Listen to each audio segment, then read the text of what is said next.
এক ছোট্ট পাহাড়ি গ্রামে বাস করত রাতুল নামে এক রাখাল বালক। তার কাজ ছিল গ্রামের ভেড়ার পাল নিয়ে পাহাড়ের ঢালে চড়াতে যাওয়া। রাতুল ছিল খুবই দুষ্টু আর মিথ্যা কথা বলতে ভালোবাসত। একদিন রাতুল একাকী বসে বিরক্ত হয়ে পড়ল। হঠাৎ তার মাথায় একটা দুষ্টামির চিন্তা এলো।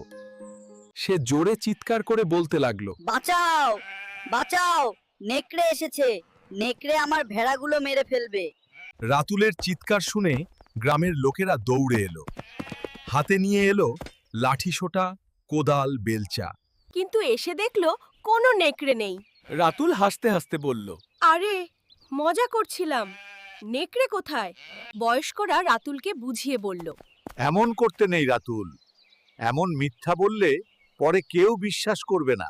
কিছুদিন পর রাতুল আবার একই কাজ করলো। নেকড়ে নেকড়ে, সত্যি এবার নেকড়ে এসেছে, অনেক নেকড়ে।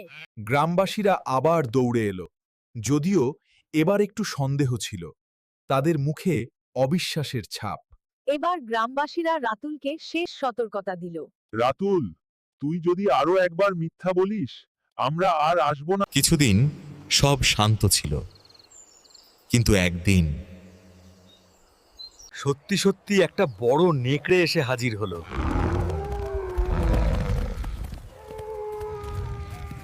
রাতুল এবার সত্যিকারের ভয়ে চিৎকার করতে লাগলো, বাঁচাও, এবার সত্যি নেকড়ে এসেছে, প্লিজ বিশ্বাস করো।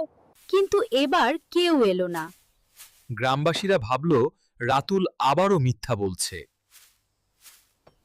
নেকড়েটা কয়েকটি ভেড়া মেরে ফেলল।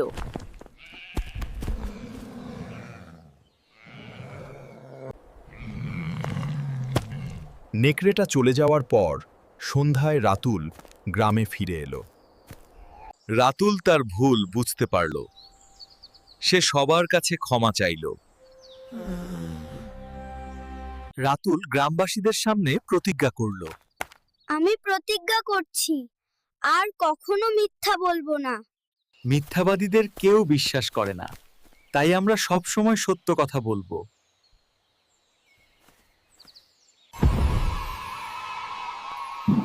আজ এখানেই বিদায়।